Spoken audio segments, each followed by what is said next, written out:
he's never going to do this again, and then goes on to continue like nothing ever happened at all. And we've been covering his antics for a while, and it's already been a couple months since I went out to Korea for his first trial. And it's safe to say things have only got worse for him. All while he spent so much of his time taunting and essentially challenging the Korean court system to do something about it. Because Johnny streamed himself being interviewed after his stunt where he got drunk and danced in his underwear in the early morning of Seoul. I did it as kind of like a f you to these YouTubers and the ones that are commenting on my downfall in Korea and how I'm gonna get, the years keep going up.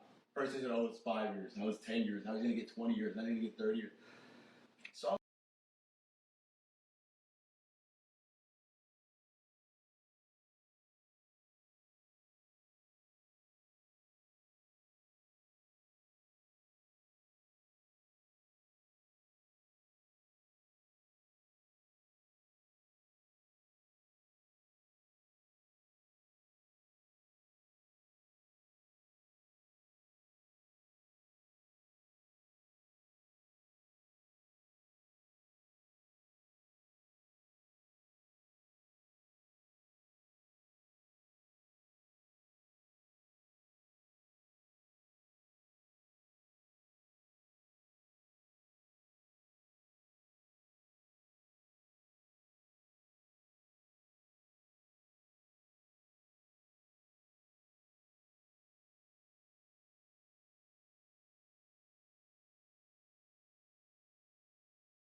Hello guys and gals, me Mutahar, and you know, the best part about YouTube is just having the ability to speak your mind, and that's kind of how I do my channel, alright? So, as you all know, I really care about game preservation and everything, and for the first time I've actually seen the gaming industry kind of scared. You know when you're paying like big lawyers, like the lawyers that earn a big chunk of money every year to lobby for people, you know when they're actually doing their job and writing these 5-pagers, basically spreading misinformation about the actual Stop Killing Games movement, like preserving our video games, you know you're doing something right when you're pissing these guys off. So I'm going to jump into this real quick. This is Video Games Europe, one of the larger lobbying firms for, I guess, video games in general, right? Now, if you look at the board for this, all right, it's filled with people from Warner Brothers, filled with people from Epic Games, Electronic Arts, Activision, Nintendo of Europe, Microsoft, Embracer. Yeah, some of the biggest names in video games, okay? Like the people that basically are running the AAA gaming industry. You know, some of the people that make the biggest live service dog water games that, you know, we're basically trying to protect from dying, okay? There's a lot of games that come out, and a lot of times, you know, instead of, you know, writing the words rental on the game store, these guys just say you buy a copy, and, you know, at any point down the road, they can just yoink that away from you, okay? Now, if you're somebody that is okay with that, well, you, my friend, are the shiniest cuck in the room is all I'm gonna say, okay? So anyways, because Stop Killing Games got like a bunch of attention towards it, these guys wrote a massive pager, okay? Now, one of the things that I want to kind of start one of the things I want to show you is like how bad things can be in the gaming industry. So this is from Ubisoft. This is Clause 8 termination, okay? So you know that end user license agreement? You know that giant legalese they give you anytime you fire up a modern game? Oh, you got to read through 80 pages of this legal document before you press go. You bought the game for 80 bucks, okay? 60 bucks, 70 bucks, whatever, okay? You came home, you put that disc in, you installed it, you fire up the game, and it gives you this whole reading material? Bitch, I'm trying to have fun. I ain't trying to do fucking homework. You probably press accept without reading. It's okay. A lot of us do. But in some of those EULAs, they write things like termination. This EULA is effective from the earlier of the date you purchase, download, or use any product until terminated according to its terms. You and Ubisoft may terminate this EULA at any time for any reason. So again, if Ubisoft is like, yeah, we don't want this agreement to be functional, it's gone, it's over. They can do it. So one of the things that's really funny is this EULA will terminate automatically if you fail to comply with any of the terms and conditions. Upon termination for any reason, you must immediately uninstall the product. Okay, so you downloaded a game that you bought and they terminated the EULA. You better delete it, okay? Because you signed this EULA. And destroy all copies of the product in your possession. So let's say you bought a physical disc of a game called Driver San Francisco, right? A game they don't even sell anymore. And for some reason they terminated the EULA. I imagine they would have, okay? If they stopped the game from being sold, I'm pretty sure they could terminate the EULA at any moment. You will have to take a goddamn hammer and smash that disc in a million pieces if this is to be right. Now, obviously, I don't agree with this terms of service, and just because you sign something that is so blatantly wrong shouldn't make it legal, okay? If the EULA said that they could terminate this EULA and they could send somebody to shove a dick in your ass, okay, is that a legally binding EULA? Would that fly in a court of law, counselor? I would ask. Probably not. So just because you sign something doesn't make it okay. Now, of course, this was, a document from, January 2023, so it ain't exactly new. But, generally speaking, this kind of, legalese is in a lot of EULAs. And I'll be honest with you, Chief, it ain't good. So anyways, these guys finally decided to have a statement on stop killing games, all right? They finally decided, enough is enough. Let's talk about it. Let's have a little chat about it, all right? So anyways, I wanted to read this. So we appreciate the passion of our community. However, the decision to discontinue online services is multifaceted, never taken lightly, and must be an option for companies when an online experience is just no longer commercially viable. We understand that it can be disappointing for players, but when it does happen, the industry ensures that players are given fair notice of the prospective changes in compliance. Just because you tell me you're gonna fuck me in the ass on a specific date and time does not mean I agree to being fucked in the ass, all right? It should just be that easy. I don't understand the argument here. We don't like the laws. That's why we want the laws changed. I don't understand how this is a difficult concept. And yes, just because it's not commercially viable, that's understandable, okay? That's why we want an end-of-life plan to be thought of. So when the game is gone, you can shut down the game, you can sunset the product, so people can play what they bought, and then we don't have to ask the big companies to spend an extra $2 to get these games up and running. We might be able to do it ourselves. So we talk about it. Private servers are not always a viable alternative option for players, as the protections we put in place to secure data, remove illegal content, and combat unsafe community content wouldn't exist and would leave right holders liable. Again, it's just another blatant lie. Nowhere in the initiative is anybody putting any of these companies liable for what happens on an off-platform private server. And there's still plenty of protections. You're telling me if Ubisoft shuts down a big MMO game like The Crew, and then the next day somebody takes it, private servers it up, and turns the crew into hey guys, here's they just put swastikas all over that shit, you know what I mean? They just put the most unsafe game imaginable. All right, they operate the most unhinged server out there. There's all crazy types of grooming going on, all illegal shit. You're telling me that Ubisoft doesn't have any legal protections to fight against a server owner? What, they can't hit them with a DMCA? They can't hit them with a copyright strike? You're telling me they can't hit them with a little legal action? The industry is not, above that. This is not an industry that shies away from legally attacking bad people. All right, there's plenty of companies that have chased. Look at what happened with Club Penguin and its fucked up servers. There was grooming, diddling, everything going on there. You know what it took Disney? It just took their legal team a few weeks, and those servers were effectively gone, okay? It's not like they can't do anything. So what they said was these proposals would curtail developer choice by making these games prohibitively expensive to create, because they say some of those titles are actually designed from the ground up. Yeah, I get it. It would make live services a little bit difficult. And you know what?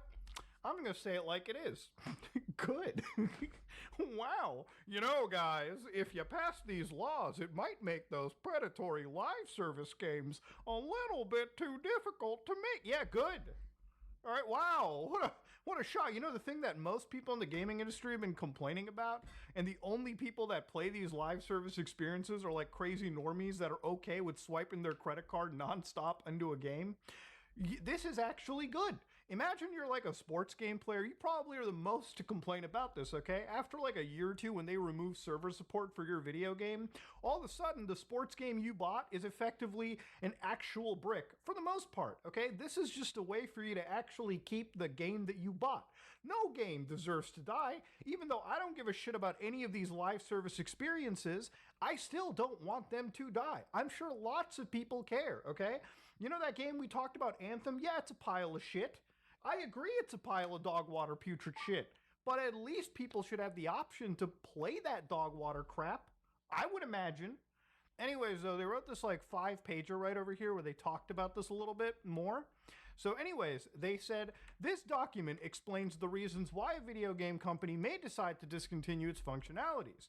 So online video games are interactive entertainment. Unlike a book, a film, an online video game is not static. Online video games are interactive entertainment that combine numerous elements of artistic, yada yada yada. Online games evolve over time after their initial release, providing consumers with regular new content, experiences, patches, and updates. This is highly valued by players and is required to compete in the market. It involves significant, ongoing development expenditures over years, sometimes decades. Video game companies put significant investment into creating and developing the best interactive entertainment. The right to decide how, when, and for how long to make an online video game service available to players is vital in justifying this cost and fostering continued technical innovation. As rights holder and economic entities, video game companies must remain free to decide when an online game is no longer viable. Well, okay, fine. That's great. You know what I'm asking? Either have end of life planned or just tell people that, hey, we released this game in January 2026. Now, we know that at some point in January 2031, the game ain't viable. We're going to yoink server support. Well, maybe at that point, I might not choose to buy your game. And I could imagine tons of people, if they went to a fucking store and you told them, here's your game, you pay $80. Oh, by the way, 5-6 years later, this is when it's supposed to be taken offline. And the guy at the store is like, whoa, wait, hold on. You're telling me I give you money now and this is gone? Yeah, but you get to at least experience it for a few years. I'm pretty sure that guy might go look at another game and be like, yeah, I'll buy that one instead. You know, that one isn't going to die after 6 years, right? Wow, you know, if game companies did that, I could imagine the purchaser might think twice. Even the most brain-dead buyer may think twice before buying an actual product, right? So it will have a chilling effect on game design and act as a disincentive to make such games available. In Europe, it is far from a trivial modification or a simple addition in a game development phase. It would ignore material reputational safety and security concerns. Again, I'm asking you, how is thinking of, you know, sunsetting your game and adding an offline mode, you know, difficult? Some games do this from the start. Some games don't. Again, if the industry was regulated so that games made after the laws were produced had to actually think of end of life and not sticking a dick in our ass at some point without our consent, okay? That is all we're asking. This is an industry without any consumer protections, okay?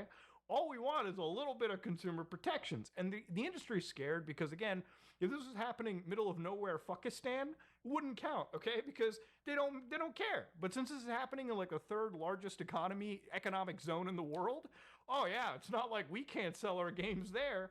Well, let's say you're designing a multiplayer game, right? There's different server solutions. You might be inclined to take a cheaper server solution, but if you think that these laws pass, there's going to be people selling, you know, server plugins that may choose to opt to create, you know, more easily licensed products that you could then use as alternatives. Look, the industry loves making money. They'll find a way to modify their licenses as long as they can get more greenbacks in their accounts. Simple as that, okay? That's what needs to happen. The industry is scared shitless right now because they actually have to provide people with end-of-life plans instead of killing a game, okay? And then telling them, hey, just buy its sequel. Get the sequel. Buy the next sequel that comes out. This is what we call planned obsolescence. Simple as that. So here's what they talk about. An obligation on video game companies to provide only a limited type of end-of-life plan is disproportionate. So they talk about things like reduced or no player protection. Again, requiring games to run on private servers would result in the inability for game companies to continue to protect players from illegal or harmful content or conduct. This is also kind of bullshit in a way if you think about it. One good example is like Valve with Team Fortress 2. You remember when that game like had its server problems like years ago where like on the official servers it was just AI bots ridden the whole time? And in some cases you would have to go to the private servers because the community would actually make the protections available so that you could play a game safer. Dude, a great example is Call of Duty, okay? World War II just got put on Game Pass. They had to remove it from Game Pass because they had an RCE exploit in the game. I was talking to my brother who was playing Black Ops 3, you know, another game that has like an RCE running inside it. Through a community patch, he was able to play the game in a safer manner than official servers. So this argument doesn't even fucking hold any weight once I realize there are actual examples of the biggest companies in the industry actually not keeping player safety in mind, even during official support of the servers, okay? So get out of here with that shit. Impact on companies, significant engineering and architectural challenges. Allowing players to run private servers would present significant engineering challenges for many games, due to the way in which such online features are integrated with other proprietary systems. Again, I get it. It sucks for you, right, to think of an end-of-life plan. But I care more about the player protections. I don't care about this industry where the budgets for games keep going higher and they care more about replacing an employee with AI down the road than anything, okay? Figure out your budgets, but we're keeping the actual consumer protections because I care more about game preservation than the fucking like bottom line for some of these like big executives and their bonuses. Okay, simple as that. So reputational harm, allowing players to run private servers with online interaction possibly results in players using those games in ways that don't align with the company's brand values. Again, you have plenty of legal avenues to shut down private servers of video games to protect your reputational harm. And I have no issue with that. If there are servers that are advocating illegal material, like we talked about with Club Penguin, I don't care if Disney shuts it down. In fact, I expect them to shut things down like that. So erosion of intellectual property rights. Mandating game companies to keep their online games operable post official support would undermine the rights and autonomy in deciding how this IP is utilized. There's a vital interest in maintaining effective copyright protection, including protection against circumvention of technologies that control access to copyrighted video game software. Again, nobody is asking companies to maintain these video games. Releasing a server binary doesn't necessarily have to coincide with you giving up your actual, intellectual property rights. This is where they're actually just lying. Okay, there are plenty of good examples of official big companies releasing server binaries like Valve, for instance, where people can take those binaries, host their own private servers, sometimes intermingling it with official servers through the client. This isn't a big problem. Again, I'm kind of a little bit all over the place with this kind of video, but I'm just kind of responding to some of the shit that they've offered here because I find this to be just laughable. Such a requirement could lead to community-supported versions of games competing with official versions. In what way is that actually being asked for? We're talking about end of life.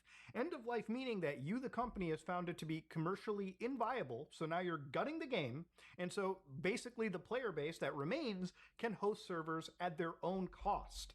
Okay, do you honestly think that we're asking you in this initiative to release the game binary, to release like a server support for a game at the same time you've officially released it? That would be fucking stupid. We're just asking, imagine, like, just a great example, okay? Let's say Grand Theft Auto 6 drops, right? And, they have to abide by keeping their game alive. Would you honestly expect Rockstar to keep, like, GTA Online 2, like, server hosting binaries, during the time they're officially hosting? No, you expect them to release it, like, 10, 15 years when they want to kill Online 2. Then they can hand those out, and then the remaining player base can still run around Vice City doing their online shit, okay? In what way, even if you look at active games, like even if you look at things like 5M or something, right? How much of an impact does 5M even do on actual GTA Online? I wish the industry would provide that metric as well if they're going to make a long drawn out list like this. So they talk about importance of consumer protection laws, where they kind of talk about notwithstanding all video games offered to players in the EU are subject to those in consumer protection laws. Games are licensed to the consumer in accordance with the TOS. These set out terms upon which consumers may access and play such games and the situations in which such rights may be terminated. So for instance, right here, when they talk about transparency, players must be given reasonable prior notice. How about just give us from the beginning, right? How about just tell us right there? I'm not asking you to tell me, hey, down a year from now, we're going to be turning off the game. I at least want an end of life plan, so when you do turn off the game, we can still fucking play it. When we talk about things like reimbursement, yes, what about people that have spent hundreds of dollars in microtransactions in their favorite online game, okay? Are they going to lose their skins? Are they going to lose their shit? Is that okay? Is it okay to just take the money, basically run off with it, and basically take away a player's purchase? I mean, nothing about this shit is fair. Nothing about any of this is fair. And everything that this industry has talked about is trying to misrepresent this initiative and just take away from the fact that all gamers want, okay, all people want is that the software they buy isn't completely gutted and useless down the road. And I think that's a fair compromise to ask for. So yeah, I know that I've kind of been all over the place with this video, but I just needed to get my thoughts out because as soon as I read this, a big smile came on my face, okay? Because I got to see actual, real, proper misrepresentation from a actual lobbying firm that is, boarded by some of the biggest players in the AAA gaming space. For the first time, I've actually seen the AAA gaming industry scared because gamers are actually structuring and asking for real reform when it comes to the shit they buy. It's like, goddamn. But hey, you know what? Maybe I'm wrong. And I love the discourse. Let me know if I'm wrong in the comment section below, or let me know if I'm right, okay? Keep this discourse running. Because if it's anything that's super important about my love for gaming, it's keeping it alive in any way, shape, or form. I'm always on the side of preservation, never on the side of the big corporate entity in this case. So yeah, let me know what you think in the comment section below. Anyways, I'm out.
Hello, guys and gals. Me, Mutahar, and what is that award everyone keeps talking about? The Fell For It Award. You know, they pin that little badge on you.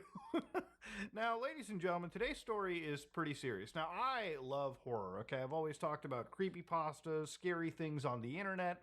But I'll be real, I'm not scared of ghosts or monsters or aliens or anything of that nature, okay? Maybe aliens, but I am more scared of what human beings are able to do to each other. One of my favorite horror games is Manhunt, and that's because it's a game that focuses on what human beings do to each other, you know? Record them dying and selling it for profit. I mean, it's something that seems, you know, record hunt, and that's because it's a game that focuses on what human beings do to each other, you know? Record them dying and selling it for profit. I mean, it's something that seems absurd, but it's something that can happen. It's something that has happened. Now, when it comes to the wild world of billionaires, yes, victimizing adults, children, people that are far, far more infinitesimal to you in terms of power and wealth, yeah, abusing them is kind of like a game to some of these people. And the closest we got to actually seeing that horror unfold was probably an individual known as Jeffrey Epstein. Now, you probably remember this case from years ago. He was a guy that got basically pinched for, again, the entire, human trafficking situation he was involved in. Apparently, headquartered, apparently was somebody that was the ringleader of. And he was connected to some of the most powerful people in the world, okay? People from tech, like Bill Gates, people in power and politics, I would imagine the Clintons, like I would imagine Trump, like I would imagine, I think it was like Prince Charles, anybody that was powerful and wealthy shared some connections with him. Now, for context's sake, this guy was so powerful that even if you showed up in his lists, it didn't necessarily mean that you did anything illegal, right? He was just that powerful. There was a lot of people that went through the guy. But there was also a lot of people that were really friendly with him, to the point where, they went to an island. I think it was the St. James Island, right? An island that, he owned. An island where a lot of evil, terrible, despicable things happened. Now, obviously, Epstein was finally arrested, sent to a federal correctional institution in Manhattan, and there he had taken his own life. Now, I want to just kind of go over some of the weird discrepancies with you. For instance, this is the Metropolitan Correctional Center in New York. Now, this is a United States federal administrative detentional facility, and some would call it that it is the Guantanamo of New York. Now, a lot of people who have the skin tone that I do know a lot about Guantanamo Bay, and let me tell you, it ain't getting 5 stars on fucking TripAdvisor, okay? It's not exactly a friendly place to be in. Now, to show you how many people sort of showed up here, there wasn't a lot, but the people that did show up to this Federal Correctional Institute were some of the biggest, most powerful names you could imagine in the criminal world. People like Victor Bout, who is one of the most prolific Russian arms dealers, traded back to Russia in exchange for one of our prisoners, so to speak. There was obviously Jeffrey Epstein, brought in on a record number of sex trafficking charges, was the first recorded suicide in the actual facility in 21 years. But of course, he shared this place with Joaquin Guzman, who was by far, transferred to another large administrative facility, but they kept him here because, again, this is a facility for people that are so rich and powerful, all right, that just having them in any regular prison would be dangerous, right? Imagine if they had, anybody on their side just jumping in and breaking them out. Or it consists of people that, obviously you want to make sure that they don't take their own life because they're very important, okay? Their safety is important for finishing a case, right? It's a very important place to be in. Now, obviously, Jeffrey Epstein did take his own life, apparently according to the actual, investigators. The federal government, basically released this photo, the DOJ, showing his cells just moments after he had actually ended himself. Now, obviously, when it came to this situation, you might be like, "Well, Muda, wouldn't one of the most premier jail cells in the country have some of the best security so we could better understand what was happening?" Well, surprise, surprise. Apparently, that CCTV footage was erased by technical errors, right? So the more and more you look into it, right, what they described over here was that Epstein was moved to different cells where he died on the 10th of August. 2 prison guards have been accused of failing to check on him during this time and falsifying records to say that they had. Again, very this time and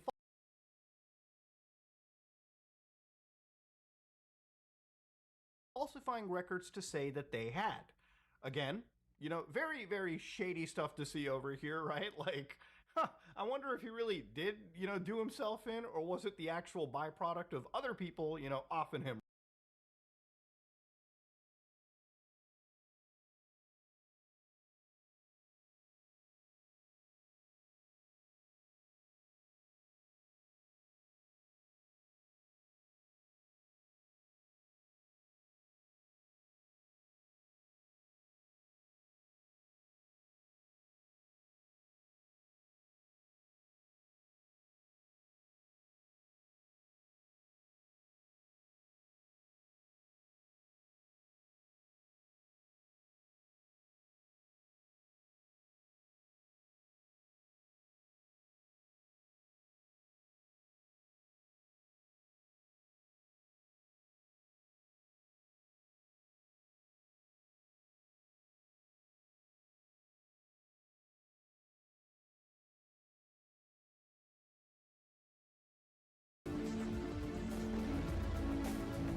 right? Like, who really knows? Who really is going to be given the evidence? So apparently the requested videos no longer exists on the backup systems and have not since at least August 2019 as a result of technical errors.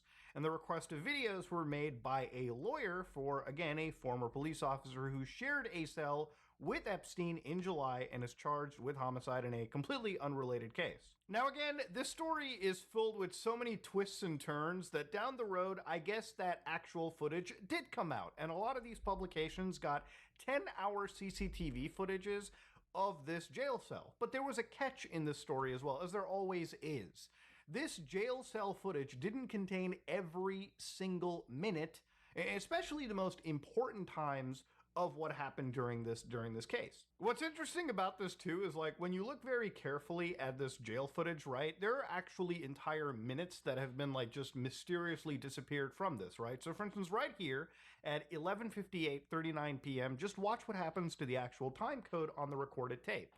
So let me just forward it a little bit just so we can get there. And of course, 5, 6, 7, 8, 9, and boom, it just cuts to 12 a.m.